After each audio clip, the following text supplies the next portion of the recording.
네, 안녕하십니까. 2023년은 이제 끝이 났네요. 2024년 1월 2일 마감 시간 내드리겠습니다. 작년 한 해 너무 다들 고생하셨고, 올 2024년도 좋은 일이 가득한 한 해가 되길 기원하겠습니다.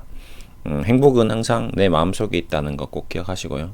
내가 무엇을 해야지 행복을 얻을 수 있지, 그 누구도 행복을 가져다 주지는 못한다는 말 또 전해드리고 싶습니다.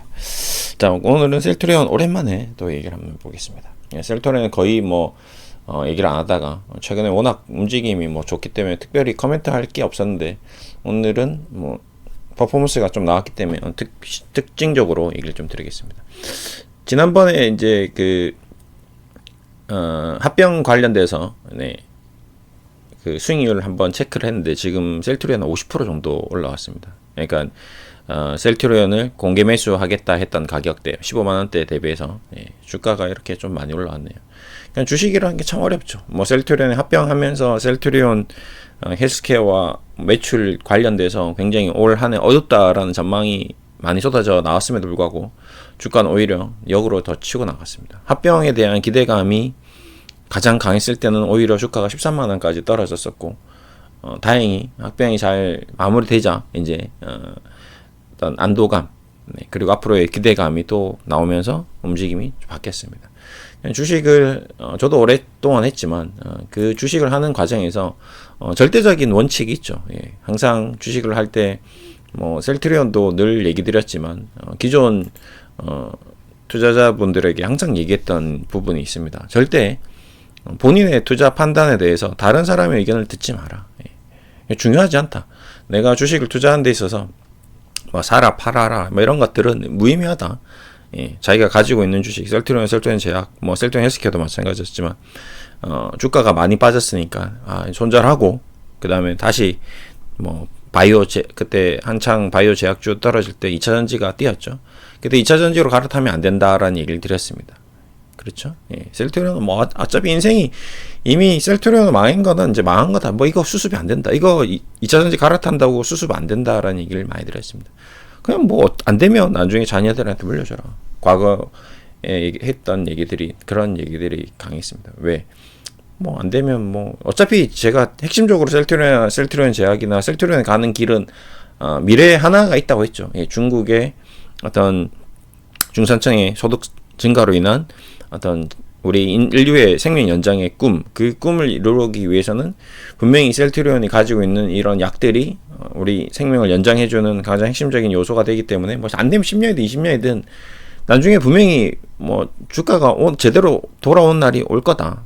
당장은 아니겠지만 합병을 하느냐 합병하지 않느냐 이런 걸 떠나서 셀트리온이 가지고 있는 기업의 가치는 훌륭하다라는 얘기를 드리면서 13만원 되면, 12만원 되면, 10만원 되면 조금씩 신규 계좌를 열어서 다시 사든지, 아니면 가지고 있는 게 도저히 안 되겠다 싶으면 아무것도 하지 마라라는 얘기를 드렸습니다. 팔지도 말고 사지도 말고, 도저히 모르겠다 싶으면 아무것도 하지 마라라고 했습니다. 그러니까 이제 아무것도 안 했을 때 결과치를 봤을 때는 다행히 좀 주가가 돌아온 거죠. 뭔가를 하신 분들은 이제 지금 배가 아픈 거죠. 셀트리온을 다 정리하고 다 손절하고, 자 2차전지를 예를 들어서 에코프로를 샀다. 그러면 이제 폭망한 거죠. 결국에는 결론적으로는 에코프로를 샀다면 그 좋다는 배터리 아저씨가 130만, 150만, 200만, 300만 간다고 했을 때 샀으면 지금 반토막 나 있고, 셀트리온은 그 당시 대비해서 거의 50% 올라가 있는, 굉장히 악수를 또는 엇박자를 내는 그런 결과를 이루었을 겁니다. 아마 지금도 에코프로를 가지고 있는 분들도 고점에 사신 분들은 똑같은 생각을 하고 있죠. 야, 이거 가야 될 때 안 간대. 신년대도 안 가네. 이제 올 한 해는 에코프로가 아마 굉장히 고생할 겁니다. 왜 그러냐면, 셀트리온에서도 봤다시피, 셀트리온이 당시에 주가가 올라갈 때 어떤 이슈들이 똑같지 않습니까? 스토리가. 셀트리온 30만원, 40만원 갈 때 100만원 간다, 150만원 간다. 온통 유튜브에서 사람들이 장밋빛 전망을 했었죠. 근데 결국은 어떻게 됐습니까? 그 장밋빛 전망했던 사람들은 거의 이제 어디 갔는지는 모르겠고, 그 누구도 책임지지 않고, 다 떨어지고 나면 이제 안 좋다 하다가 이제 손절하고 모르겠습니다 하고 이제 더 이상 얘기 안 하고. 근데 주가는 또 반등 나고 이런 거거든요. 카카오도 마찬가지 똑같은 경험을 했죠. 폭등할 때는 늘 기관 투자자들이나 세력들은 좋은 소식들을 쏟아냅니다. 그래서 항상 주식은 뉴스에 팔고 악재에 사야 되는 거죠. 근데 이제 거꾸로 사람들은 하는 거죠. 뉴스에 사고 악재에 팔고, 뉴스에 사고 악재 팔고, 그냥 계속 엇박자만 내는 겁니다. 그러니까 모르겠으면 안 하는 게, 그냥 주식 하지 마시라. 나는 도저히 안 된다. 그러면 안 하는 게 맞습니다. 작년에도 안 됐던 사람이 올해 갑자기 잘 될 수가 없죠. 뭐 지금 10년 동안 내가 갑자기 축구 선수를 해서 손흥민처럼 잘할 수는 없잖아요. 그 프로 축구 선수 데뷔할 수는 없잖아요. 주식도 마찬가지입니다. 지금까지 주식을 안 했는데 갑자기 한다고 해서 주식이 잘 될 일 없고, 내가 뭐 어떠한 한 분야의 뭐 광고 기획자다. 20년, 30년 동안 해야지 겨우 어떤 수준에 올라가잖아요. 뭐 근데 갑자기 뭐 광고나 한번 해볼까? 특히 이제 심한 게 장사죠. 사람들은 장사를 굉장히 쉽게 생각합니다. 뭐 은퇴하고 막 장사나 하지 뭐. 굉장히 위험한 단어죠. 주식을 하는 것보다 더 위험한 건 장사죠. 왜 그러냐면 주식은 그래도 전문 경영인이 경영을 하고 있는 기업을 사는 거고, 장사는 본인이 직접 경영을 해야 되기 때문에 열의 9은 망합니다. 망하죠. 이게 뭐 자기가 그 한 명이 대해서 성공하는 사람들 있겠지만 100명 중에 90명 뭐 망했다고 봐야 돼. 왜 그러냐면 그 가지고 있는 돈을 그냥 은행에 두는 게 더 돈을 더 잘 버는 경우가 있습니다. 그냥 가만히 왜 그 시간에 놀고 다른 생활하고 뭐 행복한 시간을 보낼 수 있는데 미친 고생을 해서 겨우 일반 직장의 월급이 채 안 된다면 그 사업은 망한 사업이 맞죠. 3% 4% 수익을 뭐 10억 넣어가지고 3% 4% 이자를 받으려고 하는 거면 그냥 은행에 넣어두는 게 낫다는 거죠, 제 말은. 그렇기 때문에 그걸 10억을 투자해서 장사를 해서 돈을 버느니 그냥 고배당주 사놓고 그냥 여생을 편하게 보내는 게, 그 남는 시간을 얼마나 아름답게 쓸 수가 있겠습니까? 어쨌든 뭐 셀트리온은 이제 이렇게 좀 다시 또 연초에 좋은 각광을 받으면서 좀 반등을 했습니다. 결국 또 하나 또 이제 절대적인 주식 투자에 대한 어떤 하나의 이유가 이제 생기는 게, 결국 좋은 기업을 사라라는 얘기가 또 결론적으로 맞는 거죠. 늘 얘기 드렸다시피 셀트리온이라는 기업은 좋은 기업이기 때문에 망가져도 버틸 수 있고, 셀트리온은 좋은 기업이기 때문에 앞으로 상승할 가능성이 있기 때문에 주식을 버리지 않을 수 있었고, 근데 만약에 셀트리온이 아닌 다른 이런 신풍제약 같은 기업을 샀다면 지금도 이렇게 주가가 이렇게 움직이면 버티기가 힘든 거죠. 신풍제약이 도대체 어디 있는지도 모르겠고, 코로나 치료제는 나오는지는 모르겠고, 뭐가 어떻게 되는지 모르겠고, 박셀바이오는 또 어느 나라에 있는 박셀 뭐 어떤 약품을 만드는지 모르겠고, 이런 경험을 계속 해보다 보면 주식을 5년, 10년, 20년 하다 보면 결국 돌아가는 길은 어디다? 좋은 기업으로 돌아가게 돼 있다. 그래서 저는 늘 여러분들께 우량주들 위주로 코멘터리를 하고 있죠. 그리고 두 번째가 이제 재무가 좋고 배당이 많은 기업들. 그러면 배당을 많이 준다는 거는 이미 기업이 좋다는 얘기거든요. 그 다음에 또 얘기 드리는 게 대주주 지분이 높은. 그래서 이제 얘기 드리는 게 육각형 주식을 계속 얘기 드렸습니다. 이게 뭐 셀트리온은 한번 육각형 기업으로 얘기를 들어볼까도 한번 생각해 봤는데 크게 의미가 없을 것 같다. 이게 이 기업을 배당, 성장성, 시가총액 대비 영업이익, 저평가, 기술적 분석, 정비와 외국인 지분율 이런 것들을 종합적으로 얘기해 봤을 때 셀트리온은 이 분석대로 안 움직이더라. 제가 쭉 봤는데 이번에도 그렇지만 셀트리온은 절대 우리가 생각했던 대로 안 움직이더라. 늘 그렇더라. 여러분도 아마 굉장히 공감하실 겁니다. 셀트리온을 많이 가지고 계신 분들은 이게 이제 괜찮아지겠다 싶으면 망가지고, 좀 안 좋을 것 같은데 하면 또 급등하고, 외국인이 이제 뭐 다 정리하고 나가는 것 같은데 또 엄청 올라가고, 갑자기 연기금이 또 사고, 엇박자죠. 연기금이 또 합병하기 전에는 또 미친 듯이 또 팔았었죠. 그러다가 이제 합병이 완료되고 나니까 또 미친 듯이 사고. 그러니까 어디로 가는지 좀처럼 이게 좀 갈피를 잡기가 쉽지 않은 기업들 중에 하나가 셀트리온이고, 또 그 중에 또 하나가 많이 떨어지면 올라오는 게 또 셀트리온이고, 그렇죠. 뭔가 항상 수익을 주는 기업이 또 셀트리온이고, 그랬던 기억이 많습니다. 그래서 많은 사람들이 셀트리온 좋아하죠. 저도 셀트리온에 대한 분석을 끊임없이 하는 이유 중에 하나도, 계속 쳐다보고 있는 이유도, 이렇게 수익률을 체크하는 이유도 그런 이유 중에 하나인 거죠. 얘가 많이 빠졌는지 안 빠졌는지 뭔가 비교를 해야 되는 거잖아요. 그리고 그때 공개 매수가 대비해서 한 15%까지 빠지고 13만 원이 무너지냐 마냐 하다가 이제 올라갔었거든요. 네.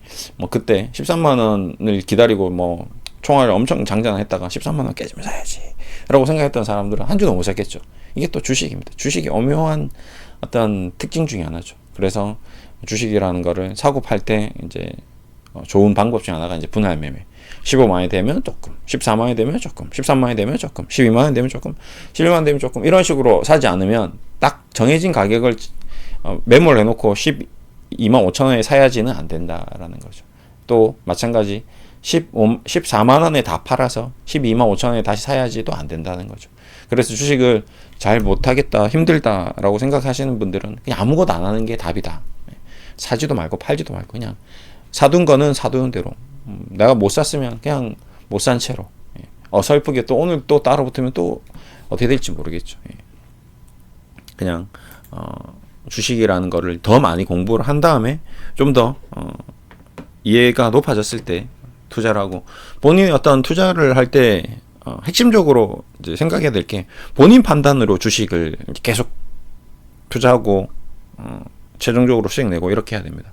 누가 뭐 카더라는 정말 중요하지 않습니다. 저도 마찬가지. 여러분들께 계속 얘기 드리지만 저도 잘 모릅니다. 제가 다 알면 제가 여기 안 앉아 있죠. 여기서 이렇게 하고 있을 이유가 없죠. 그냥 점집 하나 뭐 무당집 하나 차려놓고 주식 무당입니다 하고 다다다다다 얘기하면 되고, 굳이 무당을 차릴 필요가 없죠. 왜 그러냐면 제가 가지고 있는 저의 돈과 은행에 있는 뭐 집 다무듯이 다 빌려가지고 그냥 풀 매수 해서 그냥 한 종목 사면 되는 겁니다. 뭐 두 종목도 필요 없죠. 그냥 하나 포스코 DX 작년에 하나 사놓으면 10배 수익 나고, 포스코 DX 10배에서 다 팔아서 오늘 셀트리온 또 사서 또 30% 수익 내고 셀트리온 제약 사고 이러면 그냥 세계 최고 부자 되는 거죠. 근데 그렇게 된 사람은 세상에 아무도 없거든요. 앞으로도 그런 사람은 없고요. 그렇기 때문에 그런 무당 같은 주식은 하면 안 된다. 그냥 본인이 알고 있는 최대한의 지식을 동원해서, 저는 그냥 그런 방법 중 하나가 이제 고배당주. 그냥 고배당주를 사서 내가 뭔가 큰 수익을 얻고 큰 돈을 버는 것보다는 그냥 소소하게 4월 되면 배당도 받고, 뭐 요즘에 분기 배당 주는 주식들이 많기 때문에 분기 배당 받고, 그러면서 월급도 받고, 내가 살아가야 되는 가장 행복한 무언가를 위해서 열심히 사는 거죠. 행복이라는 것은 주식이 가져다 주지 못합니다. 행복은 돈도 가져다 주지 못하죠. 내가 행복해질 수 있는 거는 내가 돈을 써야지 행복해질 수 있습니다. 절대 내가 돈을 받으면서 행복한 일은 없어요. 돈을 받는 순간 뭐죠? 일이 되는 겁니다. 지금 손흥민 축구 선수 저거 지금 연봉 뭐 몇백억 받고 축구를 하고 있지만 일이죠. 스트레스 겁나 많습니다. 뒤에서 욕 바가지 들어오고 있고요. 훈련 똑바로 안 하면 뒤지게 혼나고요. 그냥 땡까 놀 수는 없습니다. 그렇게 500억을 받고 1000억을 받아도 일은 스트레스를 받는 거고요. 반대로 한 200~300만 원만 500만 원만 들고 뭐 가까운 나라에 여행을 가보십시오. 미친 듯이 돈 쓰고 오세요. 그러면 그 일주일 동안은 파라다이스죠. 지상 낙원입니다. 그 누구도 나한테 터치를 하지 않아. 그냥 행복하다가 오는 거예요. 돈을 쓰는 것과 돈을 받는 것의 차이다. 내가 아무리 즐거운 일을 해도 돈을 받기 시작하면, 돈을 받고 하면 일이 되는 거고, 내가 돈을 쓰면서 아무리 고통스럽고 힘든 일도 기부 같은 거 있죠. 내가 막 가지고 있는 돈 500만 원, 1000만 원 누군지도 모르는 사람한테 줬어. 근데 그 받는 사람도 엄청 행복하지만 쓰는 자기 본인도 내가 이렇게 훌륭한 사람이고 나면서 행복해집니다. 그러면서 기부를 계속 하는 거죠. 절대 기부하는 사람들이 내가 내 피 같은 돈 어떻게 주지? 나 너무 괴로워, 너 힘들어, 이렇게 죽겠다, 이런 사람은 아무도 없거든요. 그러니까 결국 주식이라는 거를 우리가 돈을 벌고 있지만 주식 투자해서 죄송합니다, 뭐 벌고 있다고 얘기하는 건 좀 안 맞는 것 같고, 어쨌든 돈을 벌어야 되는데 이게 번다고 해서 행복해지지 않고, 또 우리가 주식에서 계속 잃는다고 해서 또 행복해지는 건 아닙니다. 주식은 그다지 행복한 건 아닌 것 같아요. 제가 볼 때는 얘는 자체가 행복을 우리에게 막 가져다 주지는 못하는 것 같습니다. 수익이 막 대박 나서 쫄깃쫄깃해지고 막 아드레날린 분비되고 막 도파민 분비되고 막 이렇게 막 되는 그런 케이스에 한 100명 중에 한두세 분 뭐 이런 분들 제외하고 나머지는 다 괴롭죠. 그래서 저는 웬만하면 주식을 안 하는 게 우리의 행복을 위해서는 좋다라고 좀 생각하고 있고, 근데 어쩔 수 없이 하고 있고 했다면 이 아이들을 우리 삶에서 이제 배제시켜라. 주식은 주식의 삶을, 그냥 너는 주식이하고 주식의 방을 하나 마련해 두고 우리 삶에서 따로 떨어뜨려서 그 방에 들어갈 때만 거기서 오늘 이제 셀트리온에서 주식이 올랐어요. 좋았어요. 그냥 끝나고 방에 문을 닫고 나와서 우리의 삶을 살아야 되는 거죠. 예, 더 이상의 셀트리온 방에서 계속 있으면 안 됩니다. 그 시간이 길면 안 된다는 거죠. 우리의 원래 삶에 더 중요한 것들이 더 많기 때문에 가족들하고 뭐 주변 지인들, 운동, 자신의 건강 뭐 이런 것들이 실적으로 더 중요한데 우리가 자꾸 이제 주식을 하는 사람들은 주식에 빠져 있는 거죠. 그래서 이제 오랜 속담 중에 하나가 주식하고 결혼하지 마라. 괴롭다. 결혼하면 맨날 괴롭죠. 결혼하고 나면 막 이혼도 해야 되고 애들도 낳아야 되고 와이프 뭐 배우자 막 잔소리도 많고 행복한 줄 알고 결혼했는데 막상 살다 보면 힘들죠. 주식도 마찬가지입니다. 예. 그러니까 제일 중요한 본인 관리 계속 잘 하시고 뭐 셀트리온에 또 지금 이제 또 많이 올랐으니까 또 걱정이 될 겁니다. 뭐 수익 나신 분들은 또 어떻게 될까? 이거 지금 진짜 15만 원, 16만 원에 싸게 사신 분들도 많이 있겠죠. 이거 팔아야 되나 사야 되나? 예. 예. 결론은 뭔다? 본인 판단대로 하면 된다. 누구 얘기 듣지 말고 누구한테 물어보지 말고 나는 그냥 지금 이 정도면 너무 행복하다, 너무 감사하다, 너무 좋다라고 생각하고 이 소중한 돈을 또 가족들한테 쓰고 나는 이게 더 좋다라고 생각하시면 수익 내고 팔면 되는 거고. 예. 그 다음에 뭐 3, 40만 원까지 올라갈 것 같으면 그냥 장기적으로 또 가져가시면 되시는 거고. 그 다음에 또 30만 원, 40만 원 물려있는 분들은 이제 좀 회복하고 있는데 30만 원 오면 팔아야 될까 말아야 될까 뭐 고민하시는 분들도 있는데 내가 이거 주식 가지고 있는 게 너무 힘들어서 그냥 팔고 다시는 주식 안 하고 싶으신 분은 그게 맞는 거죠. 팔고 다시는 주식 안 하면 됩니다. 그게 더 행복할 수 있다면. 그래서 최종적으로 결정을 뭔가 주식을 사고 팔 때 결정적인 핵심 요소는 내가 어떻게 하면 더 행복하게 살 수 있을까에 대한 초점을 맞추시면 그 답은 정해져 있을 거고, 그 다음에 다른 사람의 말을 듣고 하시면 안 된다. 왜? 그건 진짜 도움이 안 됩니다. 그 사람이 뭐 이렇다 저렇다 이게 뭐 그럼 그 사람이 사라고 했을 때 사고 팔아야 되는데 그 사람도 모르기 때문에 결국 그게 중요한 게 아니라 내 본인의 어떤 지금 현재 상황과 현재 위치와 어떤 재무적인 상황 뭐 이런 것들을 고려해서 투자를 하는 게 적합하다라는 얘기를 좀 드리고 싶습니다. 또 앞으로 또 어떻게 될지 또 한번 지켜보시죠. 여기서 뭐 더 올라갈지 더 떨어질지는 저도 모릅니다. 서정진 회장도 모르고요. 여기 보고 계신 분 아마 전부 다 모를 겁니다. 그리고 뭐 미래세 박현주 회장님 와도 모르고요. 모르는 것을 가지고 이런저런 얘기를 하는 것은 무의미하고 우리가 우리의 삶에 맞춰서 내가 가지고 있는 이 재정적인 상황에 맞춰서 주식을 얼마나 밸런스 있게 균형 있게 투자를 하고 나의 심리를 잘 조절해 나가면서 주식 투자를 한다면 아무것도 두렵지 않다. 20만 원이 돼도 다시 15만 원이 돼도 다시 뭐 100만 원이 돼도 뭐 5만 원이 돼도 의미가 없다는 거죠. 나의 어떤 굳건한 나의 삶의 어떤 철학과 행복이 있다면 셀트리온의 주가는 나를 어떻게 좌지우지할 수 없다. 이게 더 중요하다라는 얘기를 드리고 싶습니다. 어쨌든 잘 되고 있으니까 가지고 계신 분들께는 너무 축하의 메시지를 또 보내드리고, 혹시 못 사신 분들은 뭐 이 방송을 아예 안 보겠죠. 그러니까 배제하고, 가지고 계신데 좀 아직 좀 더 올라와야 되시는 분들도 희망을 가지면서 뭐 어차피 늘 얘기 드렸지만 나중에 안 되면 자녀들한테 물려주는 거 어차피 뭐 자녀들도 뭔가 주식이라는 걸 또 가지면서 배울 수도 있는 거고, 뭐 여러 가지 도움이 될 거라고 생각합니다. 하여튼 최종적으로 주식은 결론은 좋은 주식을 사자. 만약에 해야 된다면 우량한 기업, 돈 배당도 이번에 주죠. 배당도 보시면 배당. 근데 제 개인적인 생각은 셀트리온은 배당 주면 안 됩니다. 배당을 주고는 있긴 한데 이제 합병까지 끝났으면 이젠 더 이상 배당을 주면 안 돼요. 진짜 그 돈은 그대로 R&D에 투자해야 됩니다. 그래야지 셀트리온은 10,000트리온을 갈 수 있고 100만 트리온을 갈 수 있는 그런 기업으로 바뀔 수 있다. 그래서 그 얘기만 꼭 전해드리면서 마무리하겠습니다. 감사합니다.